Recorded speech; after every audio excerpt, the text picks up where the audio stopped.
I hope you've all had a wonderful New Year's and a great start to the year. I know it's been a while, but it's been kind of a very busy and hectic, chaotic month. Um, January for me has been super long, but also strangely super fast. And everything around me just kind of feels very unstable at the moment with everything going on in the world. And it's just like a really weird place to be in.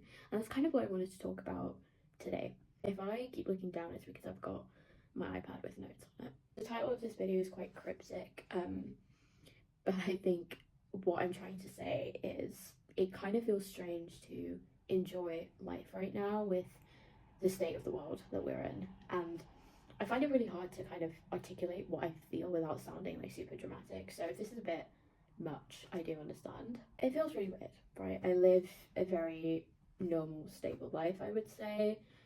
Work, home, occasional going out, seeing friends and family, just, your average, usual life.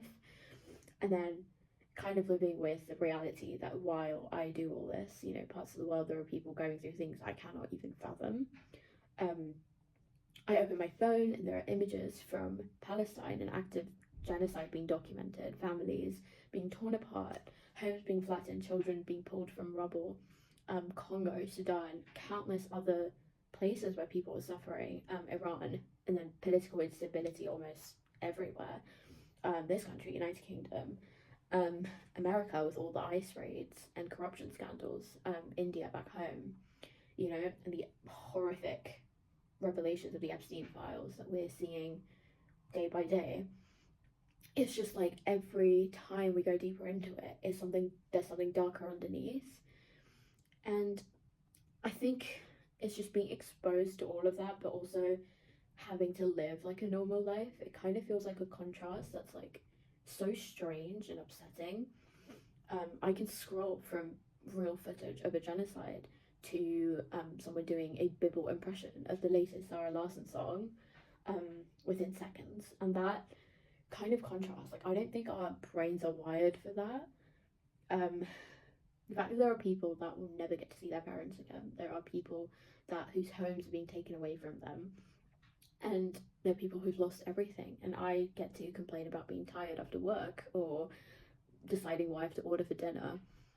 I think that contrast sometimes it makes me feel, I think, guilty would be the right word. Like I'm living in the same world, but I have a very different reality.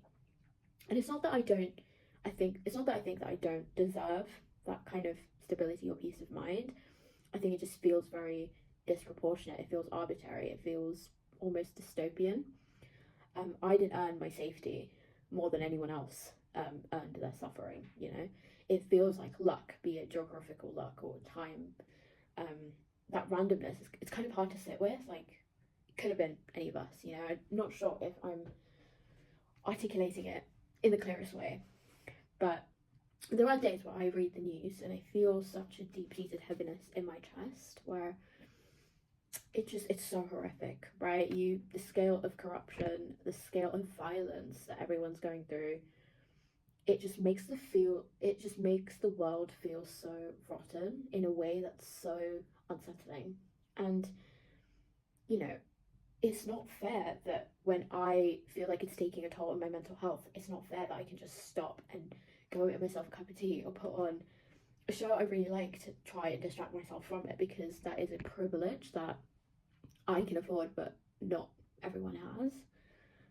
I think that transition is just so weird. I think it's kind of the question that we all struggle with, right? Like, how do you live a normal life in a world that is anything but normal? How do you invest in your future? How do you plan a career? How do you build relationships? Care about your small ambitions when everywhere you look, everything feels like it's collapsing. And there are moments where it makes everything feel kind of pointless. Like, is any of this even worth it? Like, does it matter if I'm working towards things when the larger structures are so unstable? And I guess there's like another layer to it as well that I've been thinking about a lot. And I think it kind of brings back the kind of tug of war that I've had for a very long time with faith and religion. Because on one hand, when you look at the scale of suffering, children dying, families being displaced, abuse protected by wealth and power, it becomes very hard to reconcile with the idea of an all-powerful or merciful God. I struggle with that, and there are nights where I genuinely do think, and I can't really wrap my head around how an almighty figure could allow such evil to happen.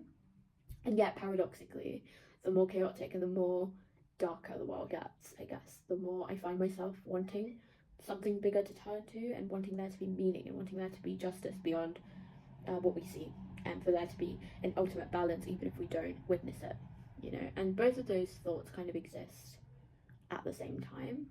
I guess it's a bit of doubt and also that dependence, and, you know, a bit anger towards the world, but also kind of staying with that hope. It feels kind of naive sometimes, a bit juvenile even, to want that faith, and sometimes I feel like without it, it just, you know, things would be too heavy and things would feel even more pointless than they do. I think the whole point of this, and the whole point of my rant, if any of it made sense, was it's really hard to hold grief for the world, and gratitude for our life at the same time. It's really hard to sometimes enjoy the smaller moments in life without feeling like you're betraying someone else's suffering. And it's hard to stay informed, and it's hard to keep up with everything that's happening in the world without feeling mentally depleted. But I think what's important is that joy does not cancel out justice, you know, and despair doesn't fix injustice. And it is very important for us to continue caring deeply, but also making sure that it doesn't consume all parts of our lives. I want to be able to stay aware. I want to stay compassionate. I want to contribute as much as I can, but also, you know, allow myself to sit at the dinner table with my family and friends and be present in the moment. The world has, you know, has always contained horror and beauty.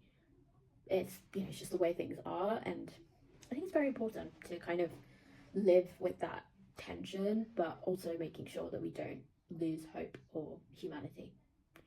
I don't know if that makes sense, but that's kind of where I'm at. Yeah, I'm not really sure how to do outros, so I'll see you next time.